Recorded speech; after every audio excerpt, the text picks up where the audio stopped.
Tenho ouvido meu profeta dizer que não há nenhuma só palavra encontrada no dicionário inglês para descrever esta terra celeste, o santo lugar de descanso que chamo de lar celestial. Como anelo em meu coração, chega lá e vê como os folhos. Não há palavra, não há nenhuma palavra para descrever qual sublime essa terra que chamou minha. Não há palavra, não há nenhuma palavra para descrever qual sublime é a terra que chamou minha.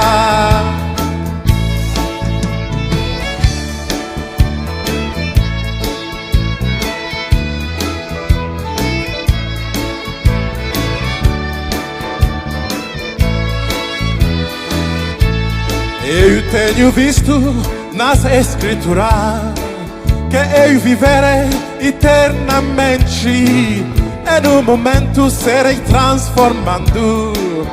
Minha alma será livre quando finalmente o mortal se revestir de imortalidade.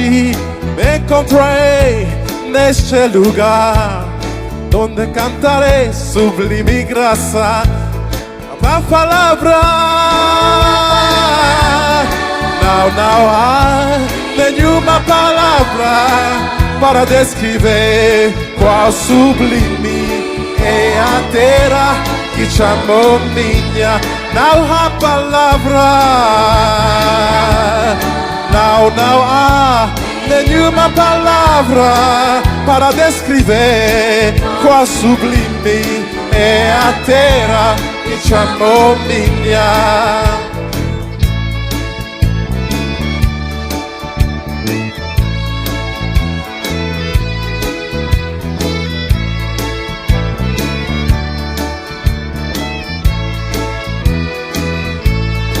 Eu tenho tido revelação para crer e entender que tão real como estou aqui, este lugar também é real. Sim, pela fé vou me aproximando, meu coração vai acelerando, por saber que estarei na terra pilar.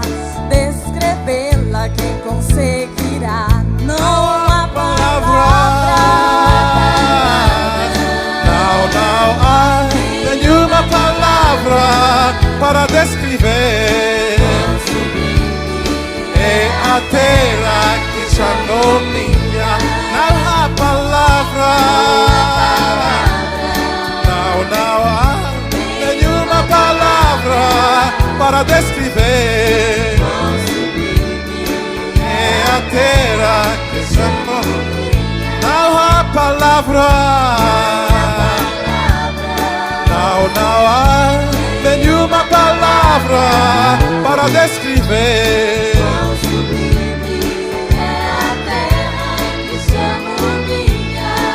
I've been told by my prophet that no, there is not a single word found in the English dictionary to describe this land where the Lamb is the light, this holy place of rest that I call my heavenly home. How I long in my heart to reach that place and to see for myself. There is no word, no, there is not a single word to describe. Sublime is this land that I call mine. There is no word, oh, no, there is not a single word to describe. Is this land that I call mine? Não há palavra, não há nenhuma palavra para descrever a terra que chamou minha Jerusalém celestial, Jerusalém celestial, Jerusalém celestial, é a terra que chamou minha Jerusalém celestial, aleluia, Jerusalém celestial, oh Jerusalém celestial, é a terra que chamou minha, oh Jerusalém celestial, Jerusalém celestial, Jerusalém celestial, é a terra que chamou minha, oh Jerusalém celestial, Jerusalém celestial, Jerusalém celestial, é a terra que chamou minha. Muito bom dia a cada um de vocês, em nome do Senhor Jesus Cristo. Queremos agradecer a Deus por mais uma oportunidade, mais uma chance de podermos se congregar. Quero acreditar que cada um está posicionado em sua casa, com a sua família, esperando pelo pão da vida que o Senhor vai nos dar essa manhã. Ainda estamos à espera da ordem para a reabertura dos cultos, certamente com alguns condicionalismos. Já podemos ouvir por alto que haverá alguns condicionalismos que vão nos exigir, que terão que vir e certificar se já criamos essas condições que vão exigir. Certamente algumas dessas condições já estão como que criadas entre nós, como questões de água potável e o resto das condições. Só estamos à espera para que seja como que oficial, e certamente dizer que este mundo já se tornou uma enfermaria de isolamento. Todo mundo deve conhecer aqueles sítios em que nem sequer o médico se vai se fazer naquele lugar, tem que se vestir de uma maneira diferente, tem que entrar com a máscara e tudo mais. É o que todo este mundo já se tornou. E muitas limitações que estão sendo impostas. E eu estava pensando que, para mim, parece que estar a perder o motivo de viver, sim, viver sem cultos, viver sem testificar, certamente com as condições que serão, digamos, estabelecidas, para fazer um encontro, talvez, digamos, de 300 pessoas, vai se precisar, talvez, de um campo de futebol, com as exigências que vão sendo estabelecidas. Que fazer? Estamos ainda deste lado da eternidade. Temos que ainda suportar por um tempinho. E certamente é uma questão de termos que suportar por um tempinho. Esta manhã estamos a continuar com a era de Laodiceia, que é precisamente a era em que nós estamos a viver. E está sendo uma grande bênção. Esperamos que vai ser uma bênção esta manhã. Que Deus possa abençoar a cada um de vocês, onde estão, onde se encontram, posicionados, ansiosos em querer receber alguma coisa do Senhor. E eu quero acreditar que entre essas palavras intercortadas, o Espírito Santo poderá ter espaço para ele semear o que ele convém semear. E vamos abrir as nossas Bíblias, vamos ler a partir do livro de Apocalipse 3. E essa manhã estamos a ler só o versículo 14.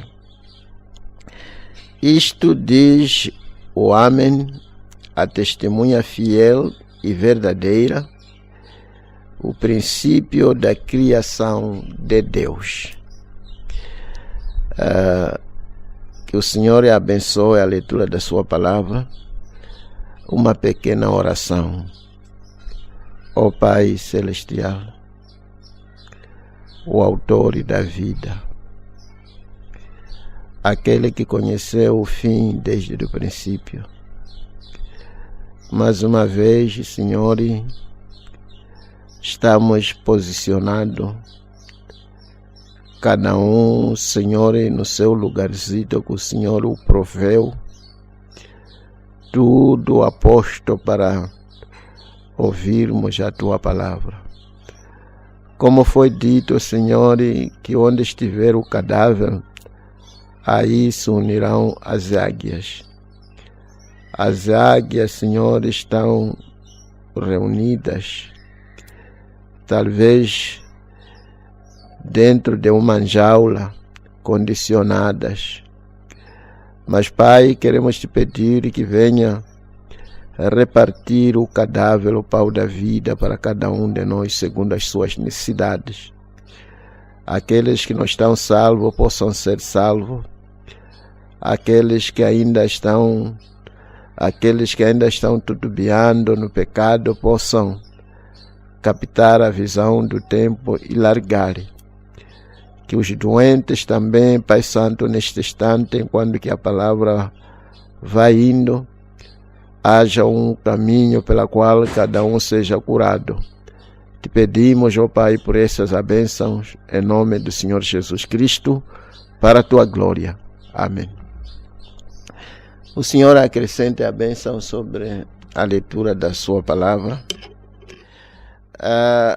Esta manhã vamos precisamente ler a respeito dessas poucas palavras que acabamos aqui de ler.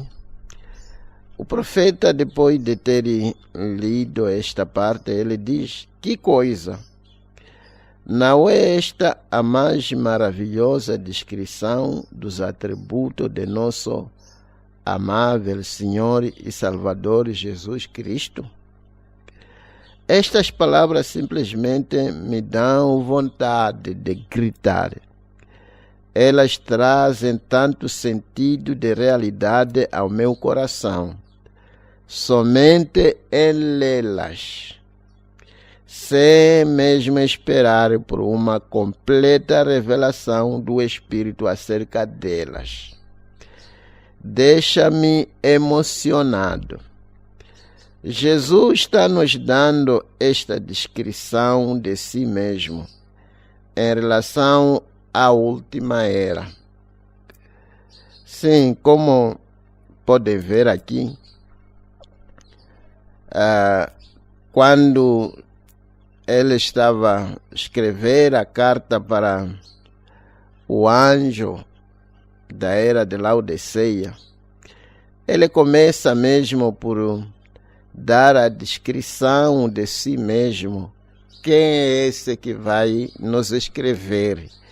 Quem é esse que está escrevendo para o anjo, para a era de Laodiceia, para nós? Jesus está nos dando esta descrição de si mesmo em relação à última era. Os dias da graça estão terminando.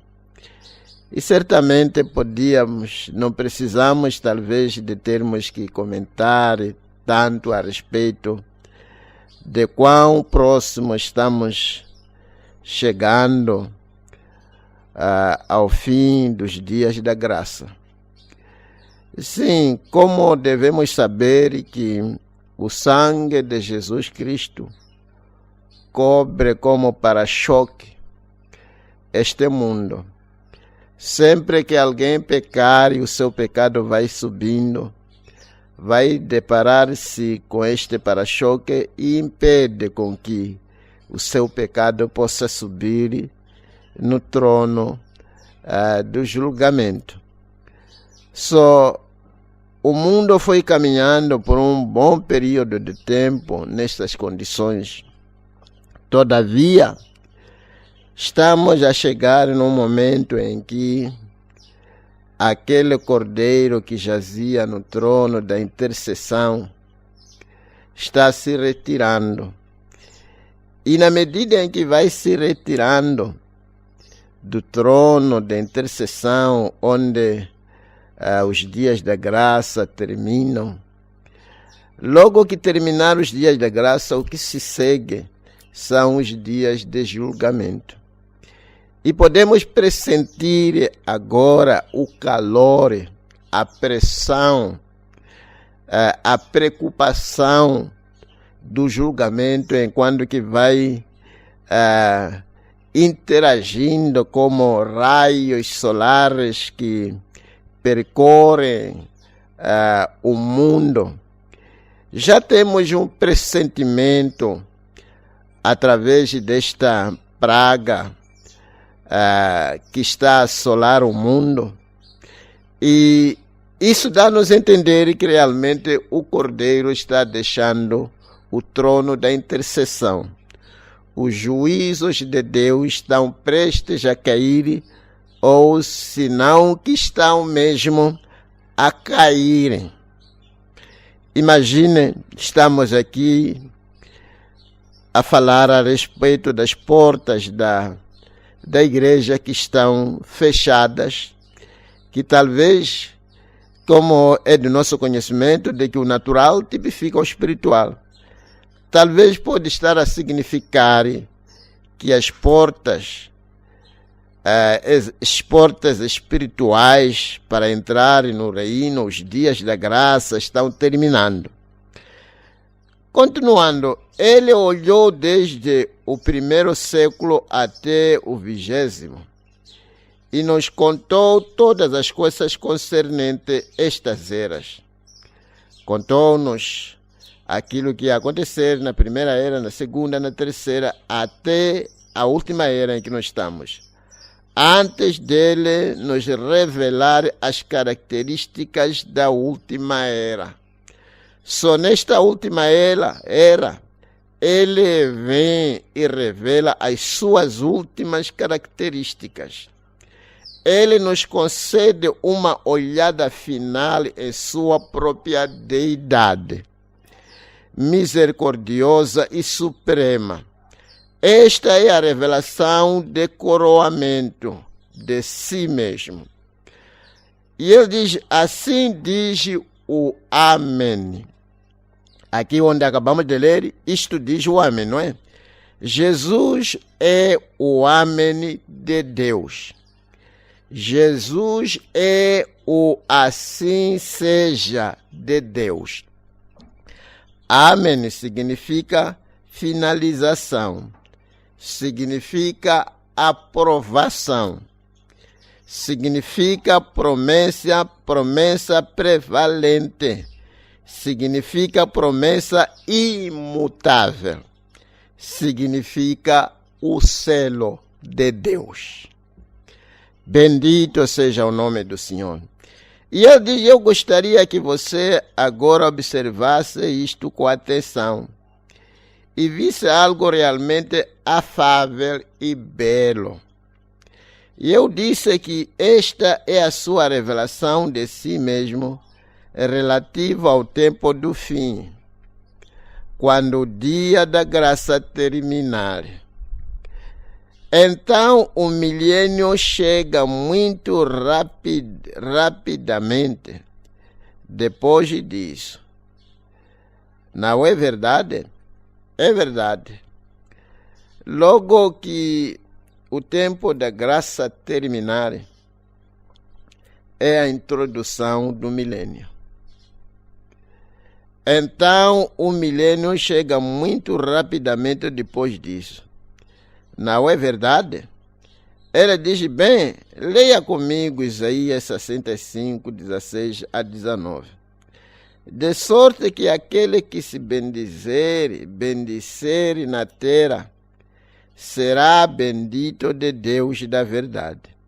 E aquele que jurar na terra, jurará pelo Deus da verdade. Porque já estão esquecidas as angústias passadas, e estão encobertas diante dos meus olhos. Porque eis que eu crio céus novos e nova terra. E não haverá lembrança das coisas passadas, nem mais se recordarão. Mas vós folgareis, exultareis perpetuamente no que eu crio. Porque eis que crio para Jerusalém alegria e para o seu povo gozo. E folgarei em Jerusalém e exultarei no meu povo. E nunca mais se ouvirá nela voz de choro, nem voz de clamor. Isto diz respeito à noiva, Jerusalém. Isto é o milênio. Porém, conforme entramos no milênio, ouça o que ele diz acerca de ser um certo tipo de Deus. No versículo 16. De sorte que aquele que se bendizer na terra será bendito no Deus da verdade. Sim, isto é verdade. Porém, a verdadeira tradução não é Deus da verdade, é Deus do Amém. Portanto, lemos assim, será bendito no Deus do Amém. E aquele que jurar na terra, jurará pelo Deus do Amém. Porque já estão esquecidas as angústias passadas, estão encobertas diante dos meus olhos. Porque eis que crio céus novos e nova terra, e não haverá lembrança das coisas passadas, nem mais se recordarão, mas vós folgareis e exaltarei perpetuamente no que eu crio, porque eis que crio para Jerusalém alegria e para o seu povo gozo. Folgarei em Jerusalém e exaltarei no meu povo, e nunca mais se ouvirá nela voz de choro, nem voz de clamor. E ele diz, aleluia, aqui está o Jeová do Velho Testamento, o Deus do Amém. Aqui está Jesus do Novo Testamento, o Deus do Amém. Ouve, pois, ó Israel, o Senhor teu Deus é o único Deus. Aí está de novo, o Jeová do Velho Testamento é o Jesus do Novo. Bendito seja o nome do Senhor. Ouve, pois, Israel, o Senhor teu Deus é o único Deus. O Novo Testamento não revela um outro Deus. É uma revelação adicional do único e o mesmo Deus. Cristo não desceu para dar a conhecer a si mesmo. Ele não veio para revelar o Filho. E veio para revelar e dar a conhecer o Pai. Ele nunca falou de dois deuses. Ele falou de um só Deus. E agora, nesta última era, voltamos à revelação de coroamento, a mais importante revelação da divindade em toda a Bíblia, que Jesus é Deus. Ele é o Pai. Ele e o Pai são um único Deus, e o seu nome é o Senhor Jesus Cristo. E é uma das grandes revelações, ou revelação de coroamento, como já foi mencionado aqui. Qualquer profeta verdadeiro tem que ter essa graça de saber, porque é verdade que, lendo assim um pouco casualmente a Bíblia, pode sair mesmo induzido de que são dois ou são três. Mas a verdade é de que o Jeová do Antigo Testamento é Jesus do Novo. Esta é a revelação, a maior revelação, a revelação do coroamento. Ele é o Deus do Amém. Ele nunca muda. O que ele faz nunca muda. Ele diz, e isso permanece firme. Ele faz, está feito para sempre. Ninguém pode tirar o que ele diz ou adicionar. Assim seja. Amém. Assim seja. Você não está contente em servir a um Deus como esse? Você pode saber exatamente onde você está com Ele, a qualquer tempo e em todo tempo. Ele é o mesmo Deus, amém, e não muda.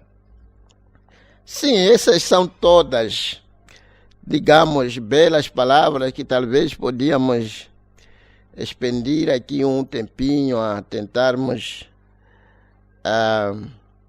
digamos, comentar.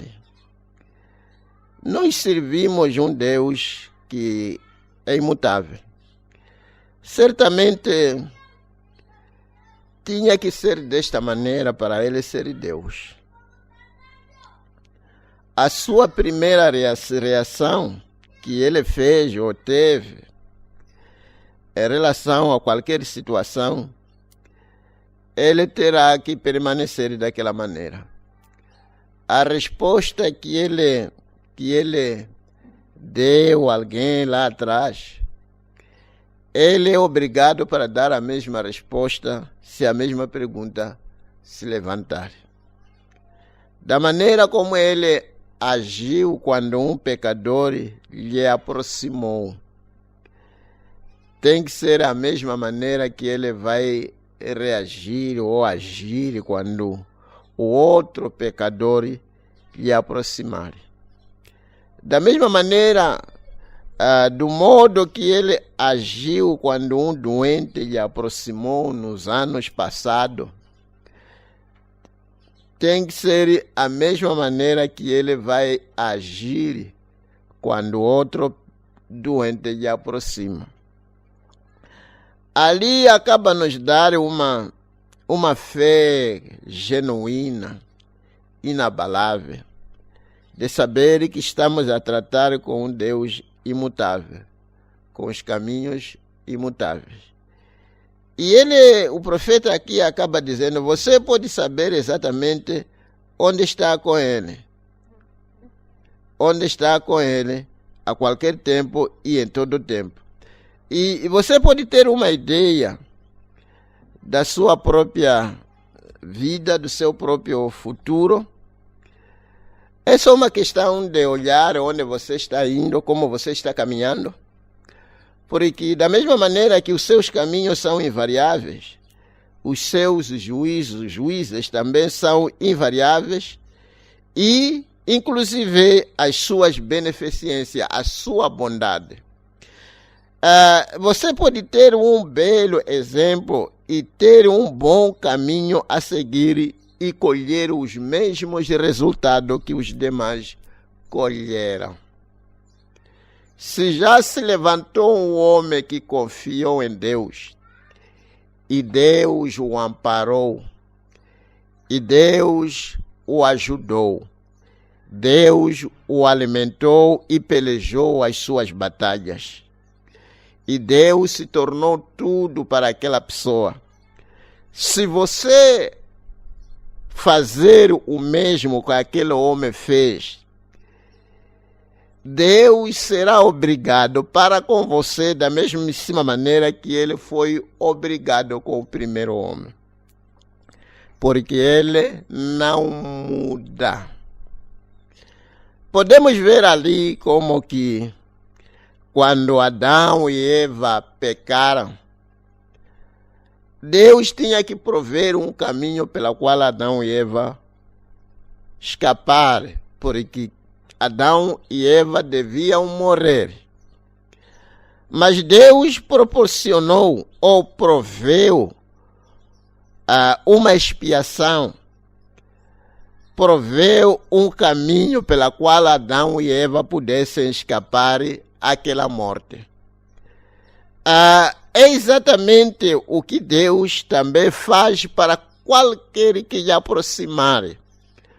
A cruz foi provida precisamente para isso, para que qualquer pecador que lhe aproximar, haja um caminho pela qual aquele pecador se desviar da ira de Deus. Só temos exemplos suficientes e nós mesmos podemos ter uma ideia de onde nós estamos, onde nos encontramos com Deus. Se tomarmos o caminho da palavra, certamente Deus vai nos abençoar. Podemos estar bem garantidos de que Deus está conosco, vai lutar por nós, vai nos abençoar, vai ser o nosso médico, vai ser o nosso ajudador, ele pelejará as nossas batalhas, desde que nós confiamos nele. Porque, como devemos saber, que está escrito que bem-aventurado é o varão que confia no Senhor, porque nunca será envergonhado. Independentemente de que tipo de varão que vai aparecer e confiar no Senhor, essas mesmas beneficências, essa bondade poderá seguir a este homem. Deus não é exceção de pessoa, desde que você vai ao encontro, desde que você vai agir da mesmíssima maneira que um agiu. Talvez dar um exemplo aqui, vamos dizer que talvez você está numa situação e você está prestes a afogar naquela situação. Você pode ainda lembrar do apóstolo Pedro, que havia sido chamado pelo Senhor que venha, e ele estava aí caminhando em cima das águas, obedecendo o que o Senhor havia lhe ordenado para que pudesse fazer, mas enquanto que ele estava naquela condição de obedecer, levantou-se uma situação em que ele já estava afogando. E ele clamou: Senhor, pegue a minha mão porque estou afundando. E o Senhor estendeu a mão e o pegou. Isso dá-nos a entender que em qualquer momento que você estiver em apuro, em angústia, e você clama a Ele. Mas em primeiro lugar, você não deve esquecer que Pedro, quando clamou, certamente tinha uma base que ele podia dizer que estou clamando porque estou aqui no meio do mar tentando obedecer o que o Senhor havia me dito para que eu fizesse. Só é importante, esse é nosso Deus que a gente adoramos.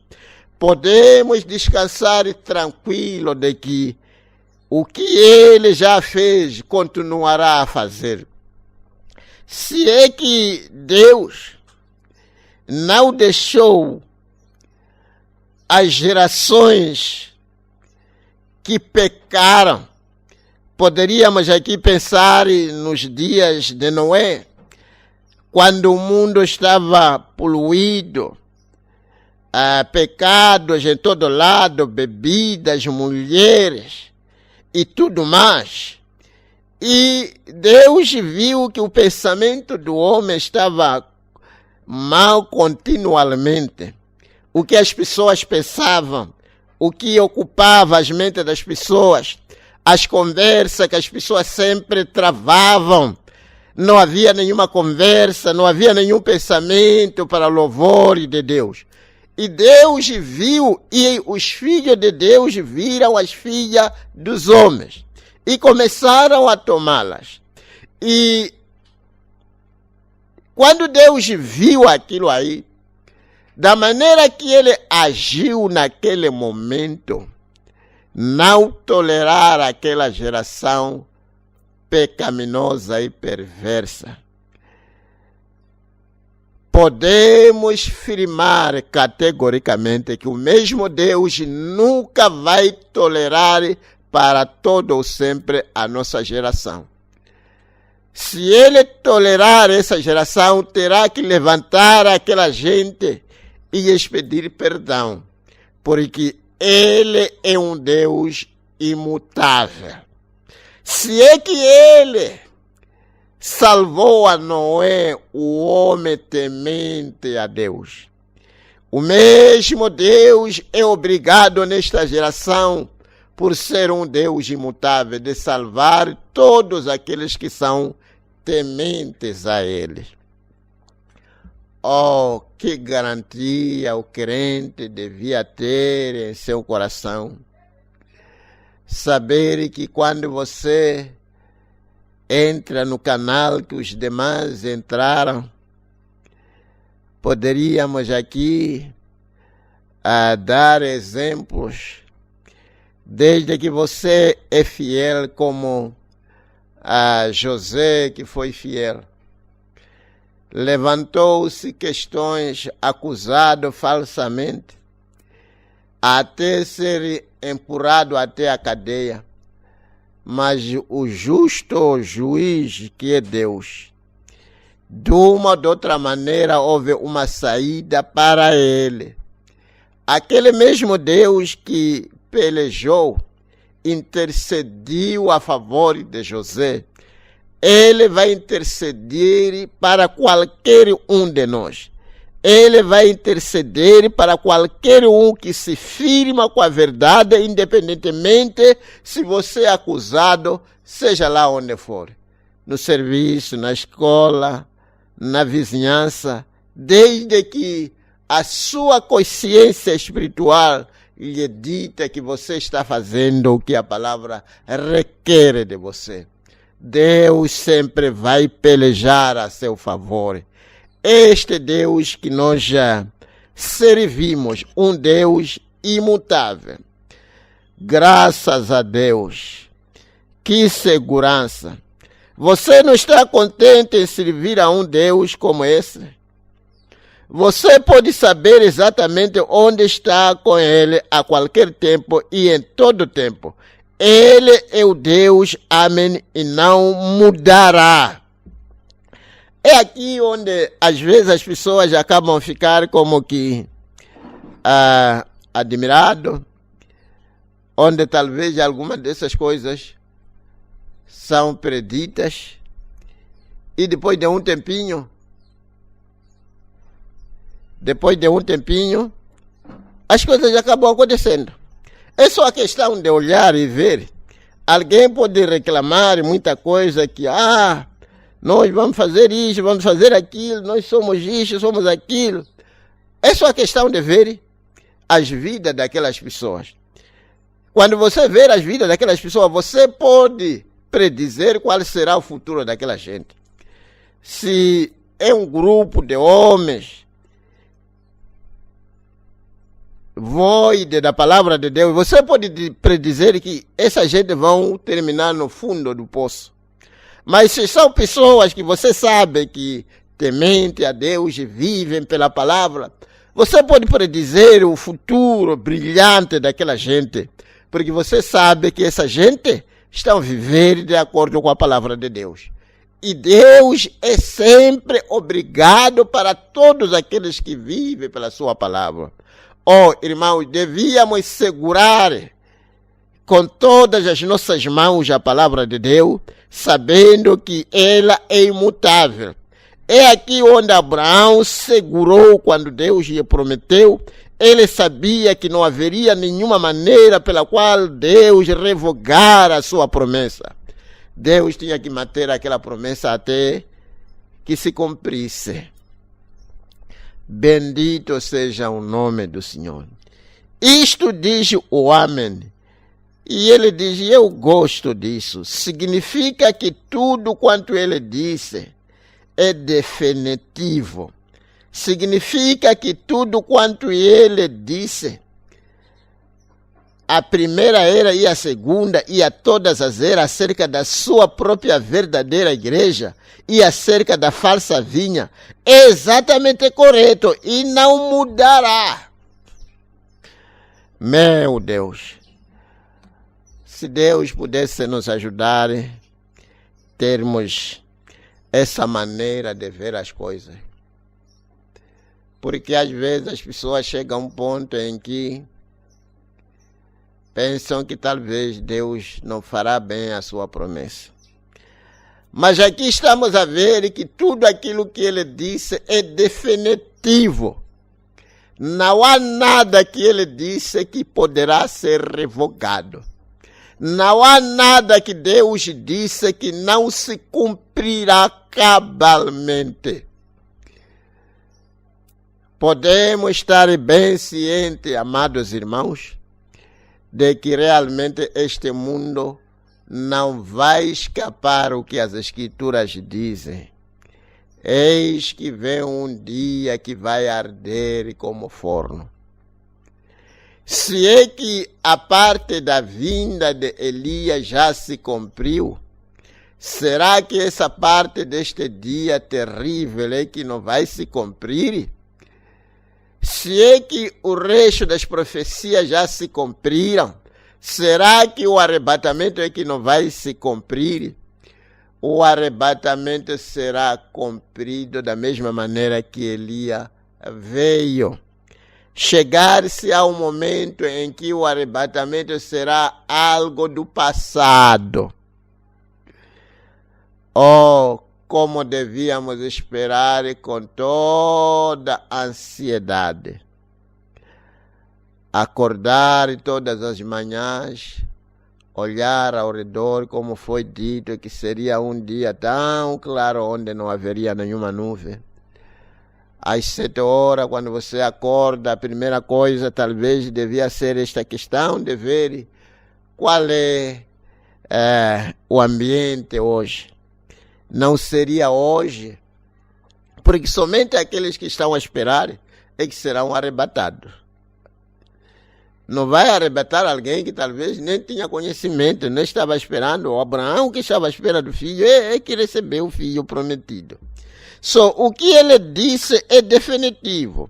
Significa que tudo quando ele disse a primeira era e a segunda, acerca da falsa vinha, é exatamente correto e não mudará. Significa que aquilo que ele começou em Gênesis, ele terminará em Apocalipse. Ele tem de fazer assim, porque ele é o Amém. Assim seja. Agora podemos ver novamente porque o diabo odeia os livros de Gênesis e Apocalipse. Ele odeia a verdade. Ele sabe que a verdade prevalecerá, independentemente o que for.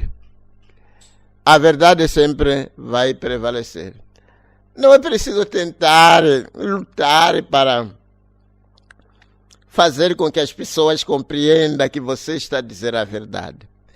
É verdade que naquele momento as pessoas podem não lhe entender. Mas o tempo sempre provará o que é a verdade e a verdade sempre vai prevalecer.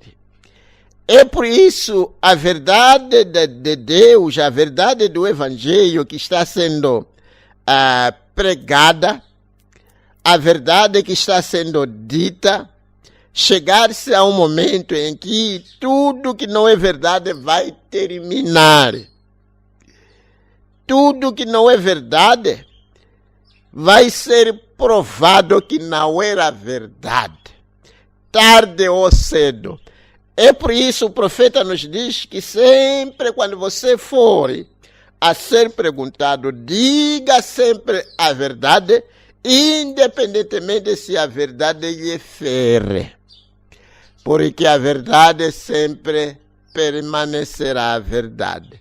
E facilmente você pode repetir uma verdade, mas mentira precisa de ser um pouco adubada, pintada, manufaturada e pulverizada.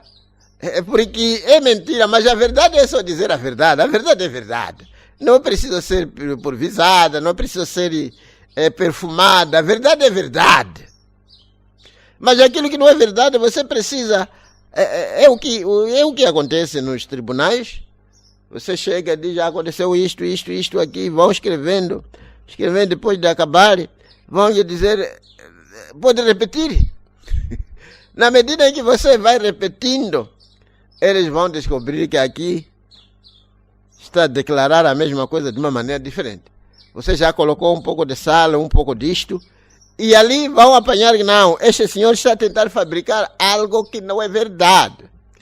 Mas se você está a dizer a verdade, quem pode fazer o que uma pessoa que diz a verdade? Se as pessoas lhe perguntam, você estava a fumar? Sim. Você estava a beber? Sim. Você estava a roubar? Sim. Você é ladrão? Sim. Nem no tribunal, se você sim. Pessoas vão começar a ter uma maneira de lhe ver um pouco diferente. Mas aquele que precisa de ser investigado, precisa de ser espiado, precisa de ser batido para dizer a verdade. As pessoas começam a ver que estamos a tratar aqui com um cruco. Estamos a tratar aqui com um ladrão. Serpente que tenta nos escapar aqui. Mas se você sobressai abertamente, diz que sim, quem roubou aqui? Está faltando-nos aqui um dinheiro aqui em casa, quem roubou? Sou eu, papá, sou eu, mamãe, porque precisava de fazer isto. Mamãe ou papá fica sem fala, mas se você tenta dizer, eu não vi, e pergunta a esse filho, eu digo, não vi, não há ninguém que diz que vi. Começa já a pensar, que será que o dinheiro foi soprado por vento ou andou? Depois de ter sido batido, é quando começa a dizer, sim, pode me deixar, sou eu, vou levar onde tinha escondido. Começa a ver que isso aqui não funciona. Não é assim como as coisas. A verdade sempre prevalece. E quando alguém lhe diz a verdade, você fica sem força. Digamos, se você vem com seus ventos e ventania, tentando, soprando, zangaria, e quer bater alguém, e você apanha alguém e diz que sim, me perdoe, sou eu, mas prometo que não vou fazer mais. A pessoa fica... Aquela ventania toda acaba apanhando um grande tubo-escape. E a pessoa respira ao fundo. Mas se você tentar, é isso que está sendo dito aqui, a verdade sempre vai prevalecer. Diga sempre a verdade. O crente deve aprender e dizer sempre a verdade.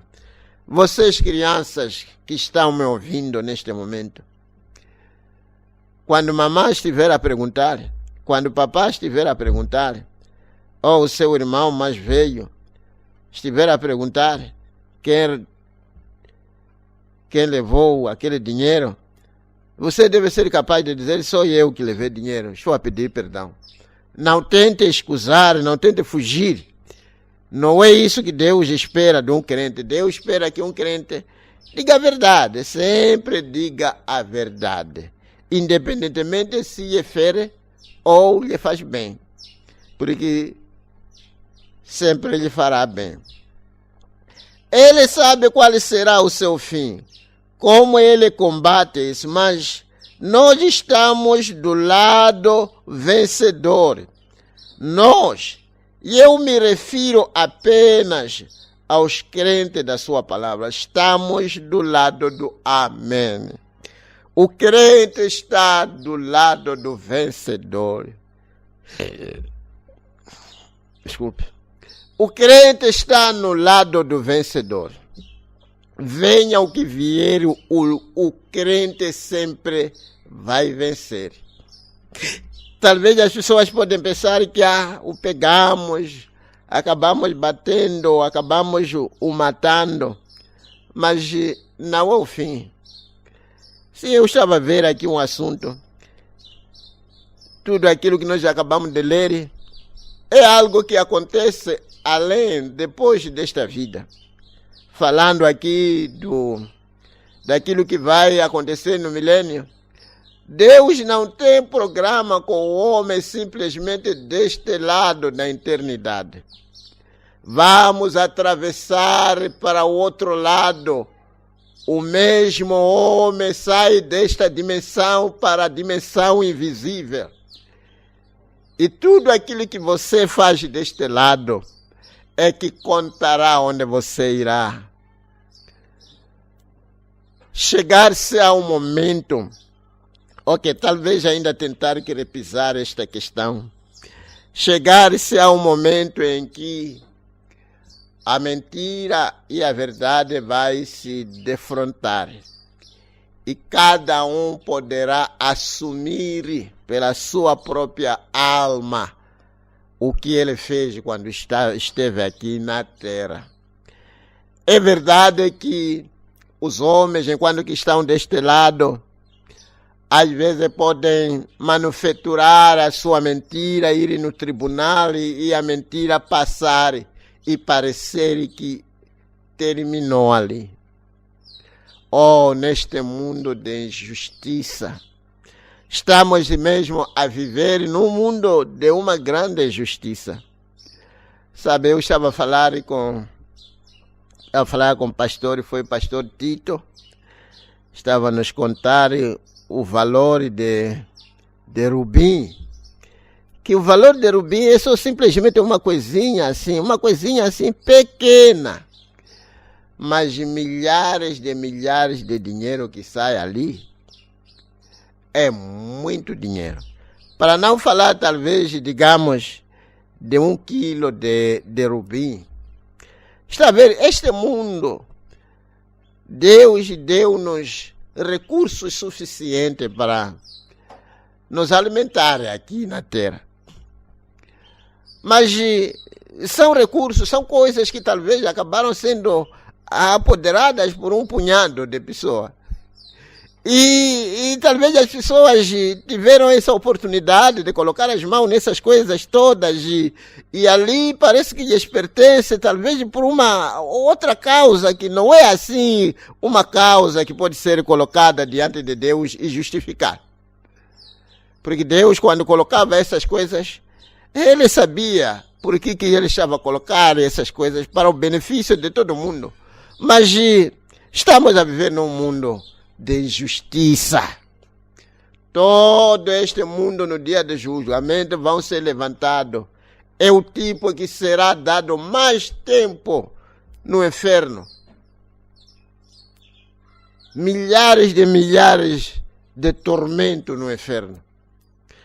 E muita coisa mesmo, que talvez cada um poderia ter uma pequena porção nisso. Mas é essa injustiça que este mundo vive. Mas não pode colocar na sua mente de que você vai permanecer desta maneira. Você pode estar a se aproveitar disso, mas não pode pensar que vai permanecer desta maneira. Chegar-se ao momento da verdade ser conhecida. E você vai descobrir que fez um erro grave. Para não dizer que gravíssimo. Para não dizer que um erro gravíssimo.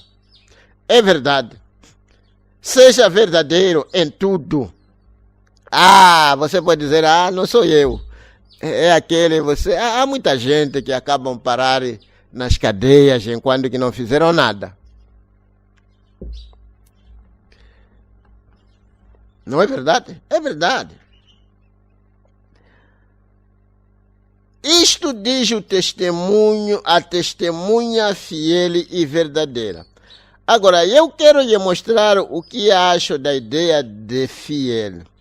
Você sabe que frequentemente falamos de um Deus, de um grande Deus imutável, cuja palavra não muda. E quando falamos dele dessa maneira, frequentemente obtemos uma concepção dele que o faz parecer muito impessoal. É como se Deus fizesse tudo, o universo e todas as leis que a ele pertencem e depois recuasse e se tornasse um grande Deus impessoal. É como se Deus fizesse um caminho de salvação para a humanidade perdida, sendo a cruz nesse caminho, e depois quando a morte de Cristo expiasse nossos pecados, e sua ressurreição nos desse uma porta aberta para ele, para Deus, Deus simplesmente cruzasse seus braços e recuasse. É como se nós especializássemos em querer num grande Criador, o qual, tendo criado, perdesse o interesse pessoal em sua criação. Agora, eu digo que é assim que muitíssimas pessoas estão inclinadas a pensar. Porém, esse é um pensamento errado, pois Deus está regendo os negócios dos homens agora mesmo. Amém. Sim, Deus está regendo os negócios dos homens agora mesmo. Estávamos a falar a respeito de um desses assuntos. Acontecerá algum mal na cidade sem que o Senhor tenha o feito? Acontecerá mesmo alguma coisa no mundo sem que o Senhor tenha o feito? O Senhor está regendo os assuntos das pessoas no dia de hoje. Como dizíamos, que o homem como homem não pode dizer nada fora da influência que ele recebe do outro mundo invisível. Porque as coisas espirituais dominam sobre as coisas naturais. Eu estava tendo um bonito pensamento que talvez pode se aproveitar neste momento, compartilhar convosco. Pensava eu a respeito de como tudo isso foi feito, como tudo isso está caminhando, está tic-tacando. Não há nada que está fora daquilo que Deus planeou. Talvez alguém diria, mas essas coisas negativas então que estão acontecendo? É desta maneira. Há momento de semear, há momento de colher. Há momento de fazer e momento de desfazer. Estamos a viver num momento de desfazer tudo que foi criado. Desfazer, alguém diz desfazer? Sim, desfazer. Quando a gente vai nos nossos campos, há momento em que você semeia e você tem que mimar a cultura, regar, adubar e tudo mais. Você ainda está a tentar fazer, mas chega-se um momento em que você tem que arrancar, bater ou pôr no solo, sei lá. São momentos, este mundo, irmãos, este mundo que nós estamos a tentar reter, é como uma capulana gasta, que os líderes estão a tentar cozer. É como uma camisa murchada, cheia de buraco, que você tenta pôr chapa aqui. Naquele lugar mesmo onde você está tentando cozer, é naquele lugar mesmo onde está a começar a se rasgar. É como uma capulana, estão a tentar manter algo podre, algo que já não tem esperança. Este mundo já não tem esperança. Podemos tentar nos dar esperança, mas isto aqui é o fim. Este mundo não pode continuar por muito tempo.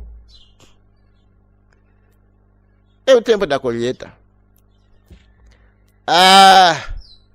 talvez já quem não quer ouvir essa coisa do fim do mundo, mas eu estava pensando, como eu estava a dizer, que naquele período de 6.000 anos, depois de Deus ter pensado tudo como seria, aquele Logos, que foi precisamente o pensamento de tudo que Deus queria criar.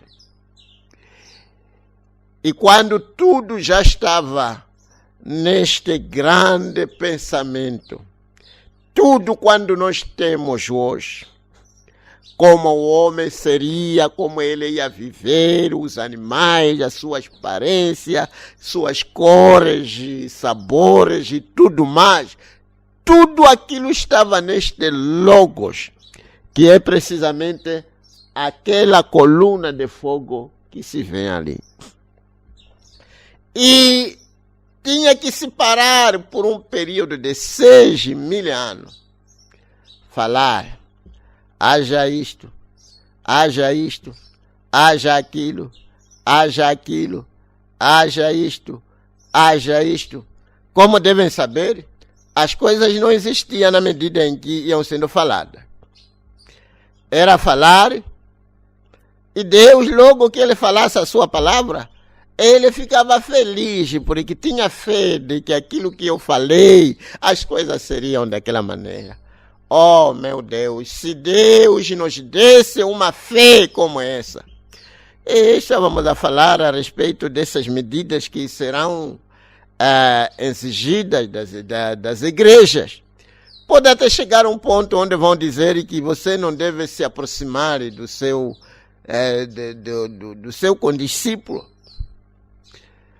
ou do seu discípulo. Portanto, para não se aproximar, automaticamente você não pode colocar as mãos, não deve se colocar as mãos uns aos outros. E teremos já que orar, e estávamos a falar sobre essa questão de que talvez vamos ser proibidos de termos que colocar as mãos uns aos outros. E você está doente, digamos que você confiava que quando estivesse doente, o pastor vai colocar as mãos, e você já não é permitido aproximar o pastor. Como o pastor vai colocar as mãos? Tem que deixar 2 metros sempre. Como que você vai fazer? É aqui, começamos a pensar que é precisamente que a nossa fé deve tomar outros patamares. Temos que ter a fé daquele homem que disse: ele não é digno de vir em minha casa, mas deixa ele falar sua palavra. E o irmão Branham disse que essa coisa de colocação de mão é tradição judaica, a fé dos gentios. Fala a sua palavra. A palavra falada é suficiente.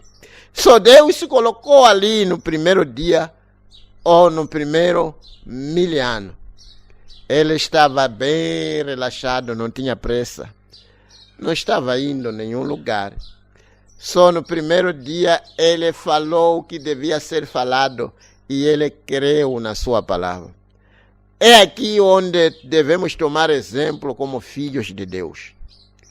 A Bíblia diz que quando a gente orarmos, devemos querer naquilo que nós oramos, porque aquela palavra que saiu da nossa boca como filhos de Deus é uma palavra criativa, que irá ao encontro daquilo que nós oramos de joelho. Se você ora e duvida, é como que você tivesse, vamos dizer que chama uma expressão aí, não sei lá, que se diz quando alguém dispara depois de sair de colatra, uma coisa dessa. Quando você ora e você duvida, a palavra que você tirou da sua boca vai indo procurando uma maneira de como criar o que você pediu, o que você orou. Se você duvida, está a revogar a mesma palavra que você mandou para ele criar o seu desejo. E você revoga enquanto que ainda não começou, ou mesmo quando aí já está a começar, criar o que foi falado, você revoga, chama de volta a mesma palavra. E aquela palavra, quando volta ao início zero, onde já não há nada que vai acontecer. Só Deus se colocou ali naquela plataforma invisível, começou a falar, haja, e ele creu, haja, até creu e viu que era bom. Depois dele ter falado tudo, no 7º dia, ele se assentou para ver a manifestação daquilo que ele vinha falando.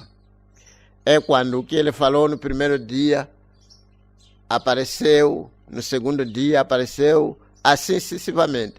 Oh, meu Deus, faz-me cair num canal muito profundo e glorioso que inunda a minha alma com alegria.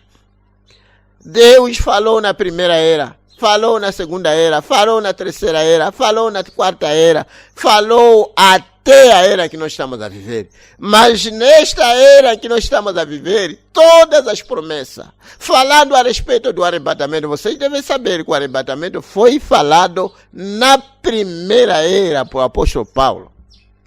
Mas aquela palavra do arrebatamento que foi falado, aquela palavra ainda não foi revogada. Ainda estava indo ao redor e criando meio para a manifestação do arrebatamento. E nós estamos a viver nesta gloriosa era em que tudo que foi falado vai ser manifestado. Que bendita era que nós estamos a viver. Oh, isto aqui, estamos aqui, amado. Eu sinto tão alegre pensando a respeito dessas gloriosas coisas. Veja, irmão, tivemos os primeiros 2000 anos, segundo 2000 anos, terceiro 2000 anos, já temos 6000 anos. E já estamos a entrar no 7º dia.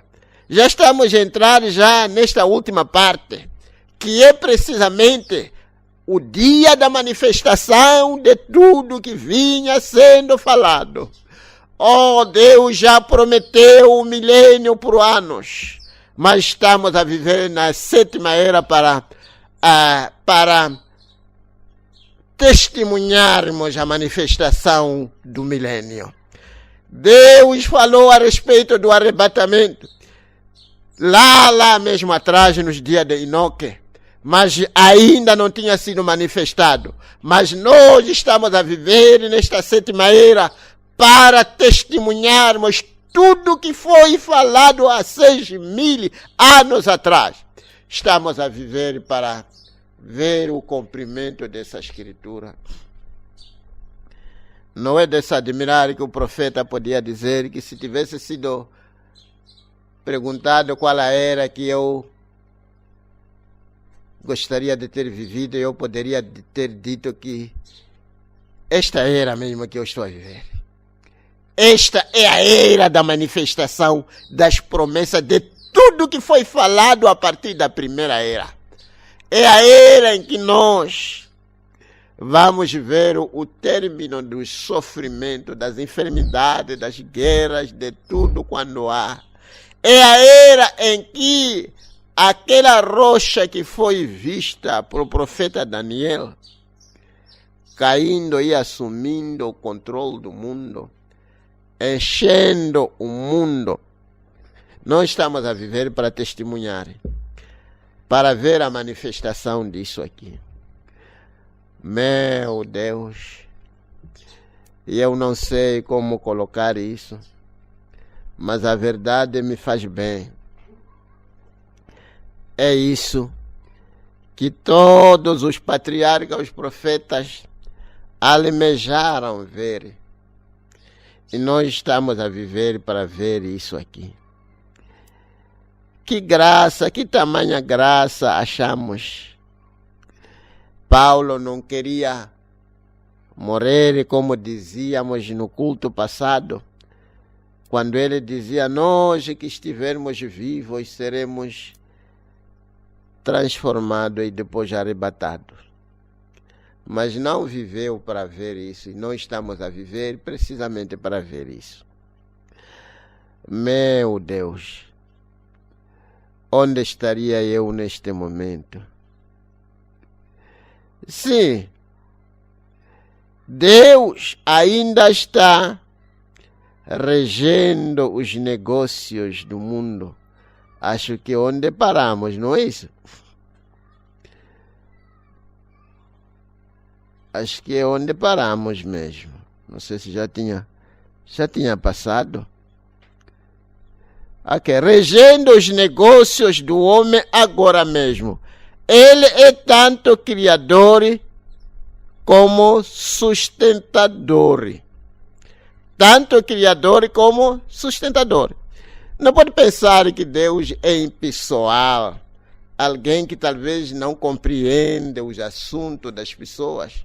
Que Deus ainda está regendo os negócios dos homens agora mesmo. Ele é tanto criador como sustentador. Colossenses 1:16 a 17. Porque nele foram criadas todas as coisas que há no céu e na terra, visíveis e invisíveis.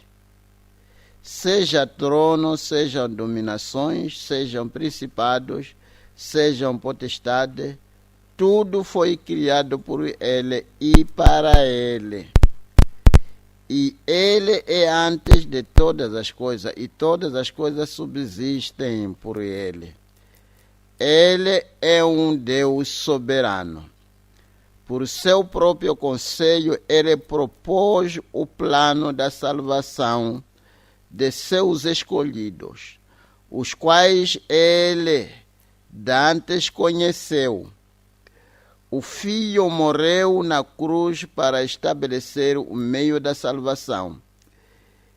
E o Espírito Santo diligentemente executa a vontade do Pai.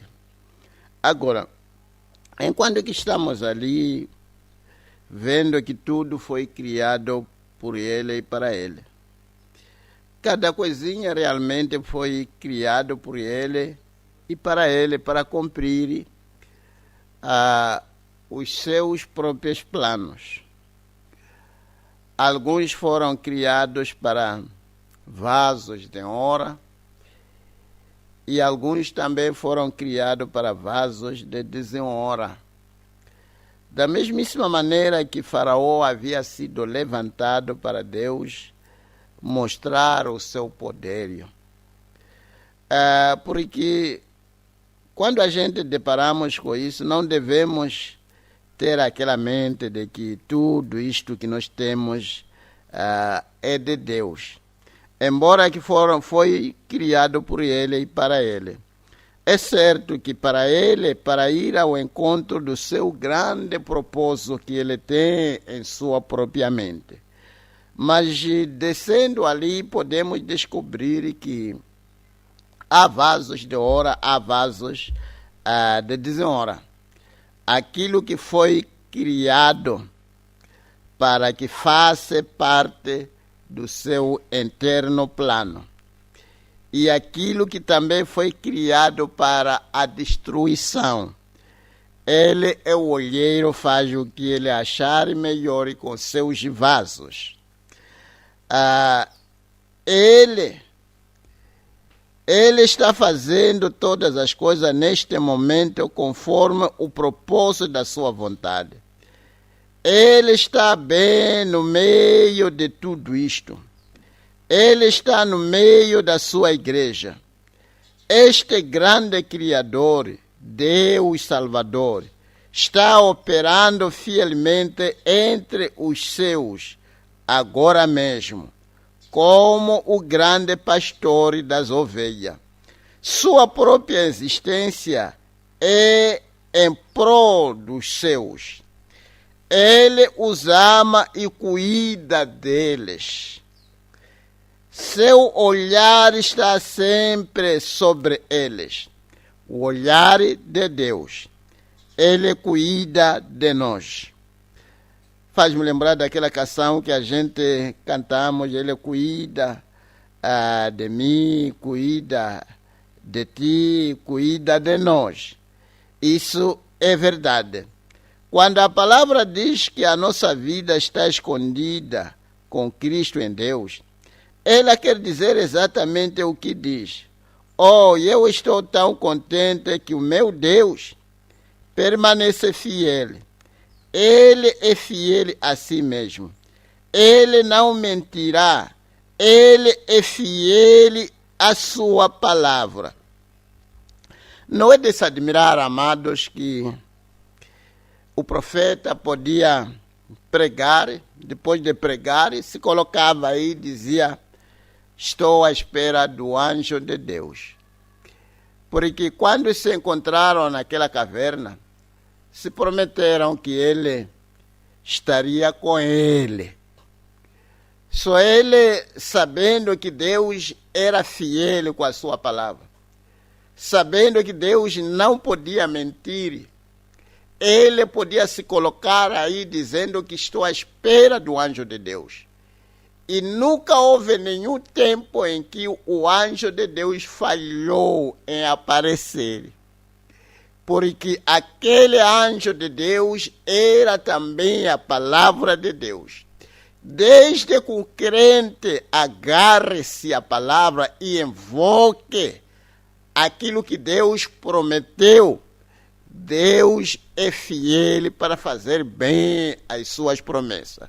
Venha o que vier, tarde ou cedo, Deus descerá para confirmar a sua palavra, porque Ele, sendo Deus, não pode mentir. Ele é poderoso para sustentar cada uma das suas promessas. Ele é fiel à palavra. Ele a sustentará. Ele é fiel a nós. Não perderá nenhum de nós. Ele não perderá nenhum de nós. Certamente isso faz com que um pense mesmo, apeteça em dar glória a Deus, ou gritar. Ele realmente não perderá nenhum de nós. E às vezes achamos que talvez perdemos aquele irmão, perdemos aquela irmã. Todavia, Deus nunca perde nenhum de nós. Sim, faz-me lembrar quando aquela questão de Judas Iscariote, quando pareceu que ele tivesse sido subtraído no grupo dos 12. Mas a verdade é de que ele foi onde ele devia ter ido. Por isso as Escrituras dizem que saíram de nós porque não eram um de nós. Não eram parte de nós. Mas dizer a verdade é de que um eleito nunca pode se perder. Porque ele é fiel para guardar os eleitos. Independentemente do que acontecer, ele é fiel a nós. Não perderá nenhum de nós. Mas nos ressuscitará no último dia. E eu estou contente em estar descansando em sua fidelidade. Glória a Deus. Chegar-se um momento em que você sabe que ele é fiel. Se é que um homem ou uma mulher pode ser fiel a seu companheiro, de tal modo onde você pode dizer: eu sei que o meu marido é fiel, não pode me atrair. Eu sei que a minha mulher é fiel, não pode me atrair. Quanto mais a Deus, aquele que é a fonte de toda fidelidade, a própria fonte de fidelidade. Estou contente e descansando em sua fidelidade. Devemos também descansar na fidelidade de Deus. O caminho pode parecer tão escuro e escorregadio. Isto aqui está me encorajando. Acordei de manhã tão desapontado, olhando e ouvindo como as coisas estão se formando, comecei a pensar que realmente parece que não há mesmo assim motivo de viver. Porque se não há oportunidade para ir à casa de Deus e adorar e cantar louvor, pregar o evangelho, comungar-se com os irmãos, qual é então o motivo de viver? Comecei a pensar profundamente até que acabei sentindo como que um peso no meu coração de que realmente não há motivo de continuar a viver. Mas isto aqui aparece como que um consolo. Deus sabe o que está a fazer. O que nós temos que fazer é só simplesmente seguir os passos do pastor. Ele é fiel. E ele cita aqui Filipenses 1,16. Tendo por certo isto mesmo, que aquele que em vós começou a boa obra, aperfeiçoará até o dia de Jesus Cristo. E ele toma outra revelação de Cristo aqui. Ele é a testemunha verdadeira. Agora, esta palavra verdadeira é a mesma palavra que vimos lá atrás em Apocalipse 3:7. Você se recorda que ela não significa verdadeira em contraste com a falsa. Tem um significado muito mais rico e profundo. Expressa a realização perfeita em contraste com a realização parcial. Agora, lá na era da Filadélfia, a vinda do Senhor se aproximava. Que grande amor aquela era manifestou por ele. Faz-me lembrar aquelas belas palavras de 1 Pedro 1,8, ao qual não o havendo visto, amais, no qual não vendo agora, mas crendo, vos alegrai com gozo inafável e glorioso. Com esse, nós nos alegramos também. Nós não o temos visto, porém o temos sentido. Nós não o conhecemos agora tanto quanto nossos limites sentidos. Nós o conhecemos agora tanto quanto nossos limitados sentidos podem nos permitir. Porém, um dia será face a face com ele. Isto é para esta era, meu Deus. Essas ricas promessas de que algum dia poderíamos olhar a ele face a face. As outras eras esperaram para que isso se cumprisse, mas não cumpriu-se nas suas eras. Mas isto é para esta era em que nós estamos a viver. Ele vem no fim desta era. A realização parcial se tornará a realização perfeita. A realização completa. E ele diz, aleluia! Nós temos olhado pelo espelho e enigma, mas breve será face a face. Oh, meu Deus, e eu não sei mesmo qual vai ser o sentimento de estar em sua presença. Eu às vezes imagino, pensando, que às vezes quando você está a orar e acaba sair nesta dimensão carnal e entra nos lugares celestiais, você acaba sentindo-se bem. Oh, que gozo! A alma inflama por gozo celestial. E você acaba sentindo aquela doçura que não tem nenhuma palavra pela qual a descrever. E você sente-se aquela doçura celestial na sua alma. Você sente-se bem, como o profeta disse aqui, ainda não vimos, mas já o sentimos. Agora, se é que esta alegria espiritual, a alegria celestial inunda a alma humana quando ainda estamos deste lado da eternidade, o que vai ser naquele dia quando o virmos face a face? Talvez eu poderia dizer que não estarei assim tanto interessado com isto e aquilo.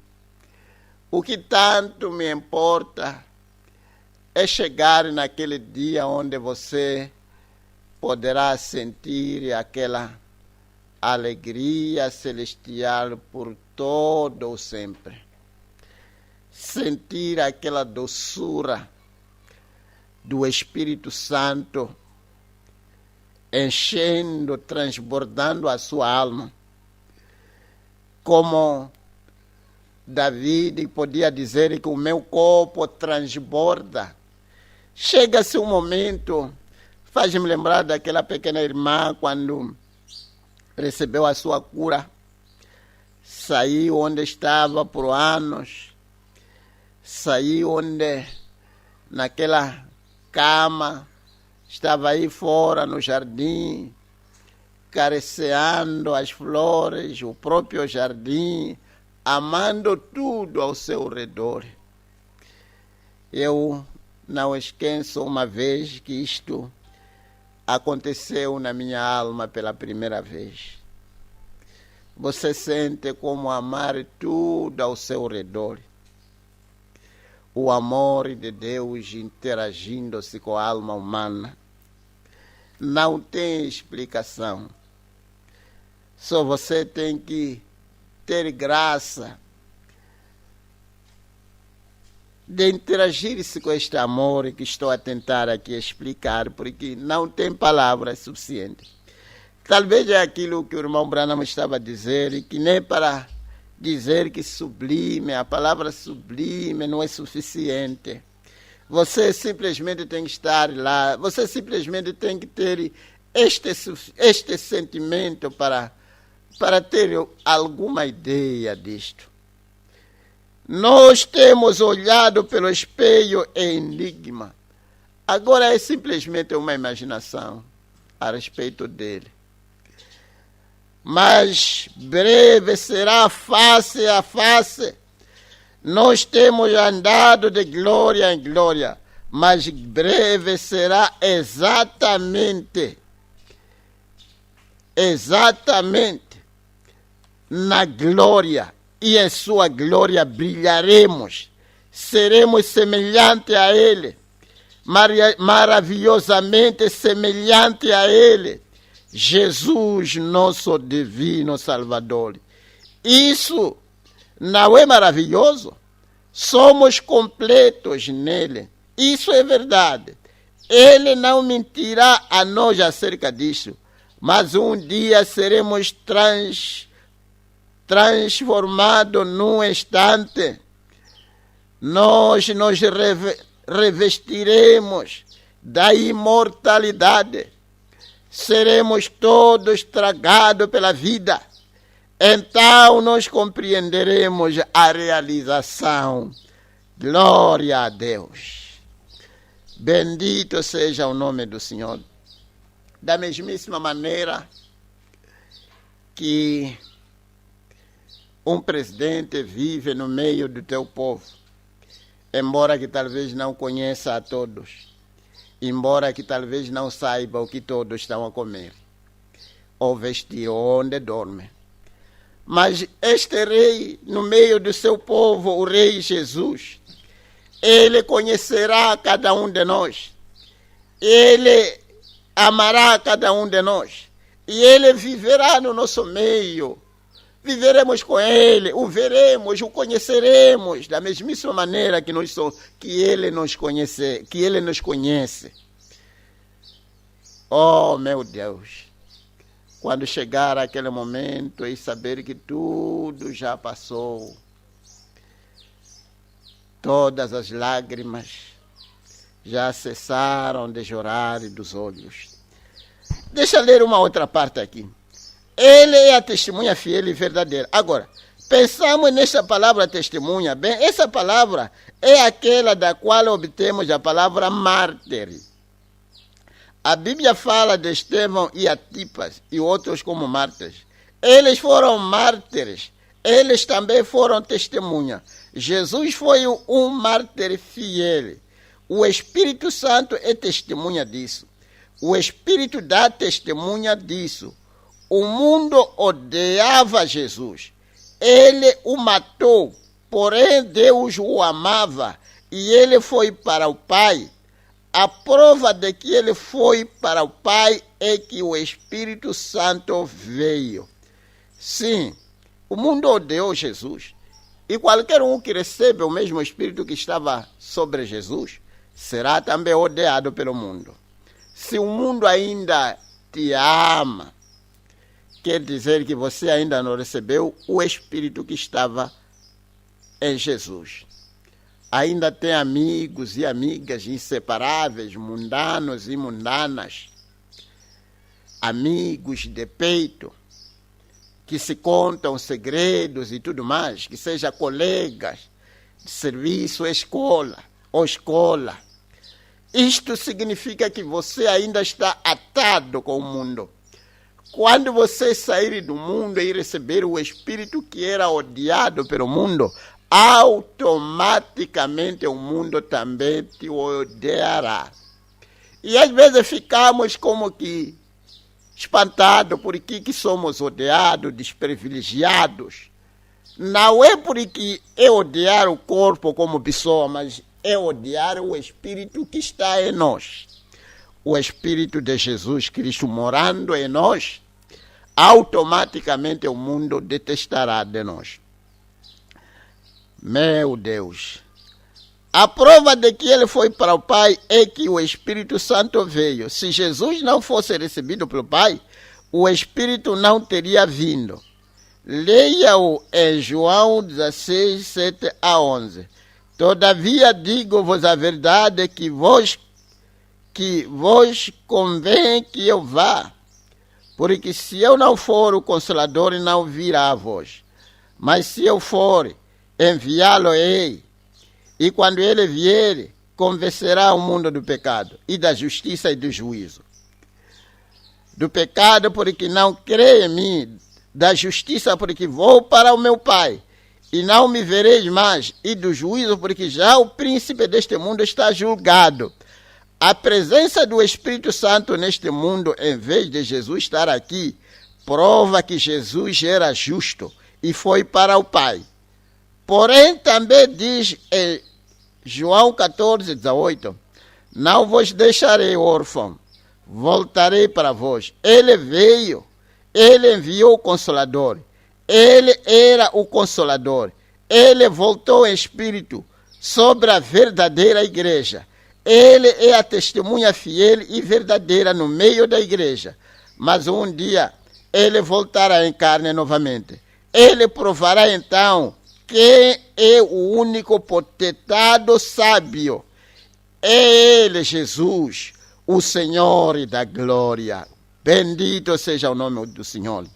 Testemunha fiel e verdadeira, Criador, sustentador, realização perfeita, o Amém de Deus. Oh, como eu o amo, como o adoro, Jesus, o Filho de Deus. Quero encerrar meus pensamentos sobre esta parte da saudação com estas palavras de 1 Coríntios 1, 18 a 22. Antes, como Deus é fiel, a nossa palavra para convosco não foi assim, e não porque o Filho de Deus, Jesus Cristo, que entre vós foi pregado por nós, isto é, por mim, e Silvano, e Timóteo, não foi sim e não, mas nele houve sim, porque todas quantas promessas há de Deus são nele sim, e por ele o amém, para a glória de Deus. Para a glória de Deus por nós. Mas o que nos confirma convosco em Cristo, e o que nos ungiu é Deus, o qual também nos selou e deu o penhor do Espírito em nossos corações. Aquilo que estávamos já a falar. O princípio da criação de Deus. Talvez terei que terminar com isto, se Deus me ajudar aqui. O princípio da criação de Deus. É isso que o Senhor Jesus diz que Ele é. Porém, estas palavras não significam exatamente como soam para nós. O facto de tomá-las da maneira como soa tem feito algumas pessoas, na realidade multidões de pessoas, pensarem que Jesus foi a primeira criação de Deus, fazendo-o menor do que a divindade. Depois, esta primeira criação criou todo o restante do universo e tudo quanto ele contém. Porém, isso não é correto. Você sabe que isso não se alinha com o restante da Bíblia. As palavras são: Ele é o originador ou o autor da criação de Deus. Glória a Deus. Sabemos com segurança que Jesus é Deus. O próprio Deus. Ele é o Criador. João 1,3. Todas as coisas foram feitas por Ele. Feitas por Ele. É o Criador. Sem Ele, nada do que foi feito se fez. Ele é aquele de quem é dito em Gênesis 1:1. No princípio criou Deus os céus e a terra. Meu Deus. Esta revelação sempre esteve como que oculta ao longo das eras. E qualquer profeta, talvez isto aqui poderia ser. Eu lembro, estava assistindo este famoso profeta, testemunha que se diz, testemunha de Apocalipse 11. E você pode ver como ele não está ajustado nisso. Ele pensa, ainda tem em sua mente que são dois. Tem Deus, tem Salvador e essas coisas todas. E você vê que um profeta verdadeiro de Deus tem que ir ao encontro da revelação da deidade. Isso pode ser uma grande identidade de ver quem é essa parte. Ele é de quem é dito em Gênesis 1. No princípio criou Deus os céus e a terra. Também diz em Êxodo 20:11, porque em 6 dias fez o Senhor os céus e a terra, o mar e tudo o que nele há. E ao 7º dia descansou. Veja, não há dúvida de que Ele é o Criador. Ele foi o Criador. Veja, não há dúvida que Ele é o Criador. Ele foi o Criador de uma criação física concluída. Certamente podemos ver agora o que estas palavras significam. Ter qualquer outra interpretação significaria que Deus criou Deus. Como poderia Deus ser criado por Ele próprio? Por Ele próprio, que é o Criador. Mas agora, Ele está no meio da igreja. Enquanto está ali revelando quem Ele é nesta última era, Ele se denomina o autor da criação de Deus. Meu Deus, isto é uma outra criação. Vamos ver essa outra criação bendita.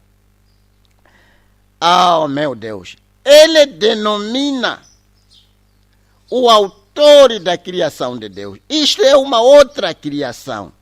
Isto tem a ver com a igreja. Esta é uma designação especial de si mesmo. Ele é o criador dessa igreja. O noivo celestial criou sua própria noiva. O noivo, que é Cristo, criou. Meu Deus. Aquilo que nós estávamos a tentar dizer nos cultos passados, que se alguém tivesse o privilégio de ter que criar uma mulher que você almeja ter, criar, que tipo de mulher você poderia criar? Você poderia criar uma mulher que vai ao encontro com as suas ansiedades. Agora Cristo criou a sua própria noiva. E criando-a, talvez ter que colocar isto aqui que está aparecendo em minha mente.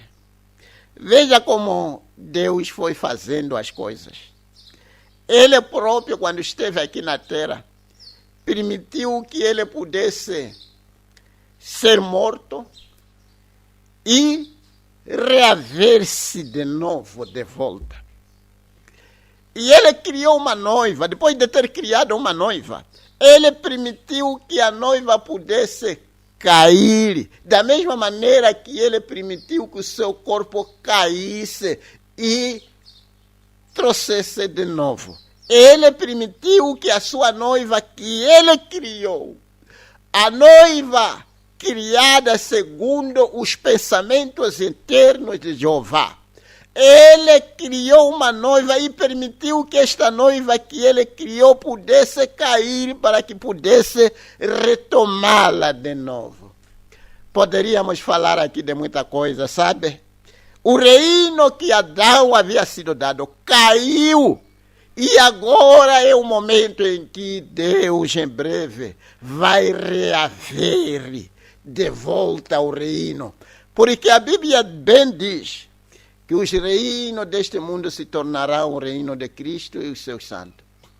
Sim, há quem pensa que talvez tudo que se chama governante é de Deus. A verdade é que não é. O reino caiu. E ele vai levantar de novo, de volta. Da mesma maneira que a noiva tinha que cair e reavê-la.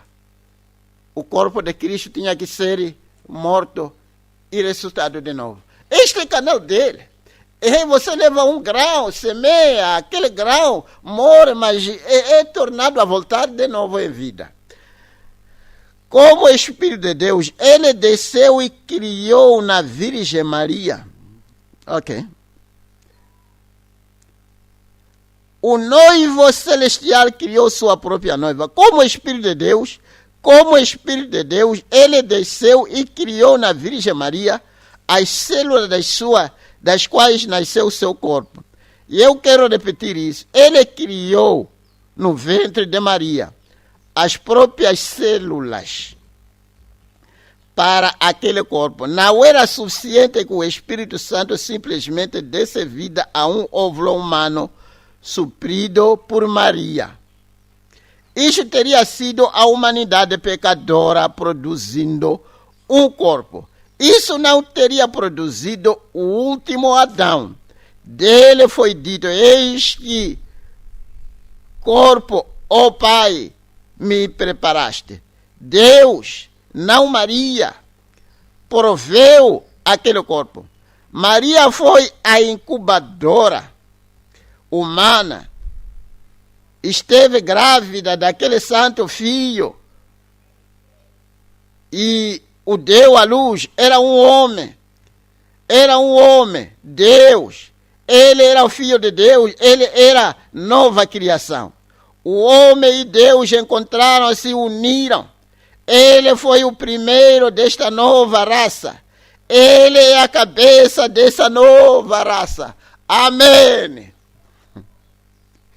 Depois da primeira raça ter caído, ele começa uma nova raça. E Cristo se torna o primeiro, as primícias desta nova raça. E a partir dele, ele como grau tinha que cair para que pudesse continuar a multiplicar até o dia de hoje.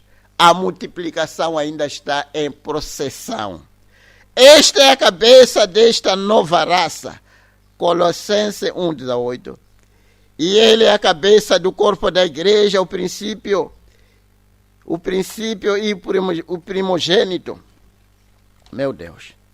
E o primogênito dentre os mortos, para que em tudo tenha a preeminência. 1 Coríntios 5:7. Assim que se alguém está em Cristo, nova criatura é. Uma nova linhagem. Não aquela linhagem de Adão que caiu. Ele já levantou uma nova linhagem. As coisas velhas já passaram, eis que tudo se faz novo. Você pode ver aí que, embora o homem fosse da velha ordem ou velha criação, agora em união com Cristo, ele se tornou nova criação de Deus. Efésios 2:10. Porque somos feitura sua, criados em Cristo Jesus para as boas obras. Criados já. Quando alguém se torna uma nova criação, entra em linha com essa segunda criação que Jesus veio para introduzir. Você foi criado para boas obras. Não fomos criados para beber, fumar, prostituir, roubar, aldrabar. Não. A primeira criação que caiu de Adão, sim, mas essa nova criação foi criada para que ela fosse santa e irrepreensível, sem mancha, sem ruga, predestinado para filhos de adoção. E ele continua falando aqui a respeito disto. Sim, eu estava a citar aqui. Fomos criados para boas obras. Efésios 4:24. E vos revestai do novo homem, que segundo Deus é criado em verdadeira justiça e santidade. Esta nova criação não é a velha criação. Esta nova criação não é a velha criação. Estou terminando. Reformada, ou não poderia ser chamada de nova criação. Isto é exatamente o que diz que é nova criação. É uma outra criação distinta da velha. Ele não está mais tratando pelos caminhos da carne. Foi assim que ele tratou com Israel. Ele escolheu Abraão e os da prole de Abraão, através da linhagem piedosa de Isaac. Mas agora, de cada tribo, grupo e nação, ele propôs uma nova criação. Ele é o primeiro dessa criação. Ele era Deus criado em forma de homem. Agora, pelo Espírito, ele está criando muitos filhos para si. O Deus Criador criando para si uma parte da sua criação. Esta é a verdadeira revelação de Deus. Este foi seu propósito. Este propósito tomou forma através da eleição. É por isso que ele podia olhar até a última era, quando tudo terminaria, e se ver ainda no meio da igreja, como o autor da nova criação de Deus. Bendito seja o nome do Senhor. Seu soberano poder fez isso acontecer. Por seu próprio decreto, ele escolheu os membros desta nova criação. Não é todo mundo agora. Ele os predestinou para filho de adoção, segundo o beneplácito da sua vontade. Por sua onisciência e omnipotência, ele fez isto acontecer. De que outra maneira ele poderia saber que estaria no meio da igreja recebendo glória de seus irmãos se ele não garantisse. Ele sabia todas as coisas e operou todas as coisas. As coisas de acordo com o que sabia, a fim de que o seu propósito e beneplácito se realizasse. Efésios 1:11. Em que também fomos feitos herança, havendo sido predestinado conforme o propósito daquele que faz todas as coisas segundo o conselho da sua vontade. E ele diz, aleluia, você não está contente em pertencer a ele? Inclinemos as nossas cabeças. Meu Deus, esta nova criação, que começou precisamente por nosso irmão mais velho, quando Deus se tornou carne humana. Será essa nova criação que foi criada para boas obras. Não fomos chamados, irmãos e irmãs, para más obras, mas fomos chamados para boas obras, para sermos irrepreensíveis, incorruptíveis, homens e mulheres predestinados para filhos de adoção. Aqueles que os animais estão esperando que sejam manifestos nesses últimos dias, nesta última era. Para você ser parte do milênio, parte do arrebatamento, ele só vem arrebatar este grupo que faz parte desta nova criação. Você tem que ser criado de novo. Homem diferente do velho. Este velho tem que morrer. Não deve ser renovado, mas tem que morrer mesmo. E ser criado um novo homem, uma nova mulher. Amados irmãos, tudo aquilo que foi falado na primeira era, o arrebatamento, ainda não tinha acontecido, mas acontece precisamente na era que nós estamos a viver. Da mesma maneira que Deus falou a criação, mas só apareceu apareceu no sétimo dia. Nós também estamos a viver no sétimo dia. É aqui onde tudo que Deus falou na Bíblia vai se cumprir concernente àquela nova vida que Deus prometeu para os santos. Amado irmão, o que pode lhe impedir? O que pode lhe atrair? O que este mundo podre, que já se tornou uma enfermaria, que todo mundo tem que andar já mascarado para, como se estivéssemos a entrar num hospital onde jaze, talvez um cômodo onde jaze pessoas que têm doenças, aquelas doenças que você basta entrar, pode ser transmitido. Este mundo todo, ele já se tornou uma enfermaria. Irmão, isto aqui é o fim, isto aqui não pode continuar. É um momento em que tudo está sendo desfeito. Houve um momento em que tudo estava sendo formado, mas agora é tempo de destruir. A natureza gemendo, o tecido humano gemendo, tudo está gemendo. A vinda do Senhor está aproximando. E a única maneira pela qual você pode fazer parte disto aqui, amado, é ser uma nova criação. Jesus é o primogênito dessa nova criação. E ele é o grão de trigo que tinha que cair para ter mais filhos.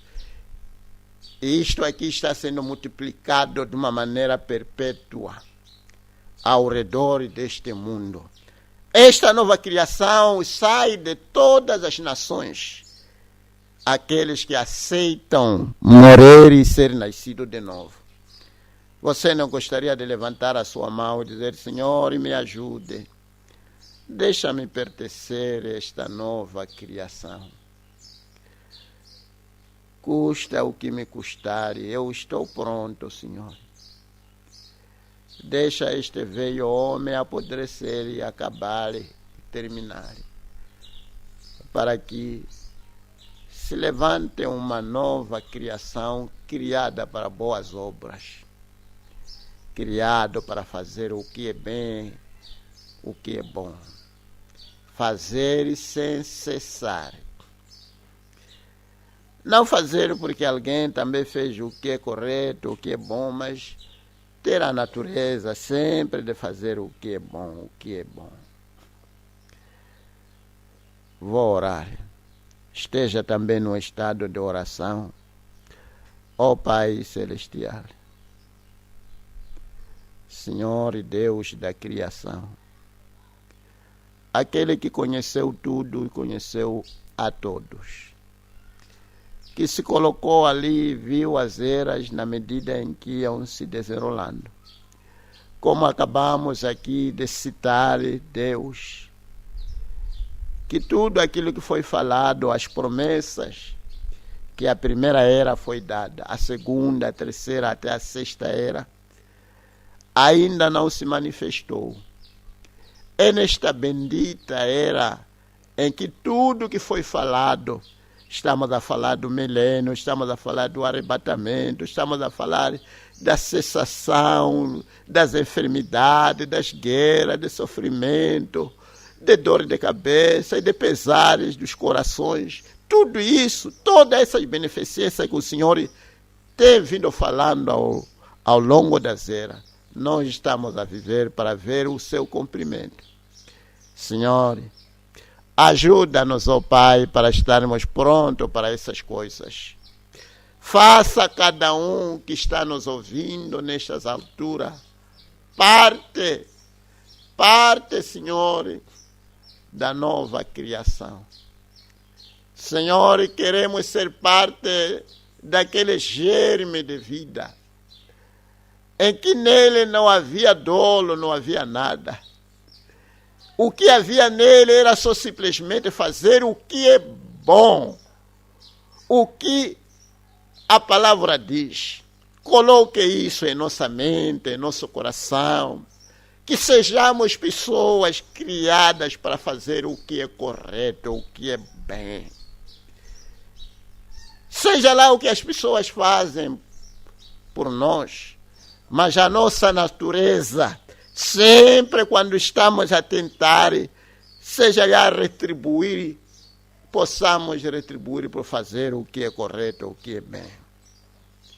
Ajuda-nos, ó Pai. Abençoe este povo que estava sentado a partir daquela hora, tentando, Senhor, pegar cada palavra.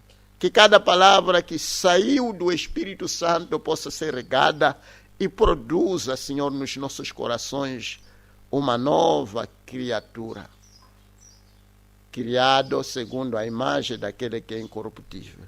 Obrigado, Senhor, por este momento de tempo, que, Pai, possa ir ao encontro das nossas necessidades. Abençoe o teu povo, como acabamos de ouvir, ó Pai, que tu ainda estás a reger os nossos negócios. Abençoe o negócio de cada um, o serviço de cada um.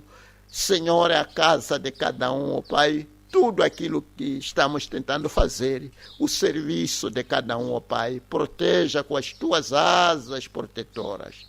Seja com cada um, ó Pai, neste momento que vamos terminar, descanse conosco, que possamos descansar meditando a respeito dessas coisas. Concede isso, ó Pai, porque te peço em nome do Senhor Jesus Cristo, para a tua glória. Amém.